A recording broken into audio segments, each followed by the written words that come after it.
আসসালামু আলাইকুম। সবাই কেমন আছেন? আচ্ছা, যে বিষয়ে আমি কথা বলতে আসলাম, আজকে সকাল থেকে প্রায় Facebook এবং TikTok মিলিয়ে ৪-৫ টা এরকম ভিডিও আমার আসছে। দেখলাম যে পোস্টাল ব্যালট পেপারের মাধ্যমে যারা ভোট দিচ্ছেন, বিদেশ থেকে ভোট দিচ্ছেন। ওই ভোট দেওয়ার মানে টিক চিহ্ন দিতেছে, লিখতেছে, স্বাক্ষর করতেছে, এগুলা সহ এবং অপরত নিজের ছবি সহ পোস্ট করতেছে যে ভোট দিতেছি।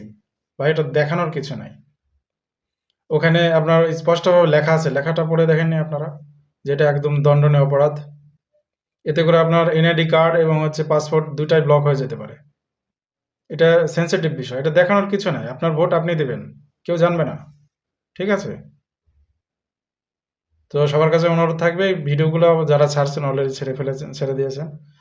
তো ডিলিট করে দিবেন। আর যারা ভাবতেছেন পোস্ট করবেন, মাথা থেকে আউট করে দেন। ঠিক আছে? হ্যাঁ, পোস্ট করবেন। কোনটা পোস্ট করবেন? দেখা যাচ্ছে ব্যালট পেপার আপনার আনতে গেছেন। ওই মুহূর্তটা ভিডিও করলেন। সমস্যা নাই। উপরে খামটা পোস্ট করলেন। অসুবিধা নাই। কিংবা পোস্ট অফিসে জমা দিতে গেছেন, ওই মুহূর্তটা দিবেন। কালকে আমি দেব অবশ্যই। কারণ ভোটটা আমিও দিয়েছি। কালকে পোস্ট করব আমি। আ সৌদি পোস্টে ইয়ে করব। যাক, সবার কাছে অনুরোধ থাকবে, কারণ বিপদ নিজে, নিজে নিয়ে আসেন না। ঠিক আছে? এটা অনেক বড় একটা বিষয়। আপনার ভোট আপনি দিবেন। কেউ জানবে না। এটা জানার কোনো আইনও নাই।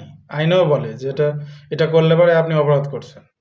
ঠিক আছে? আপনার এনআইডি এবং পাসপোর্ট ব্লক হয়ে যাবে। একটু চিন্তা ভাবনা করে দেখেন তারপরে। ঠিক আছে? ভালো থাকবেন এবং অবশ্যই এগুলো কাজ থেকে বিরত থাকবেন। ধন্যবাদ সবাইকে।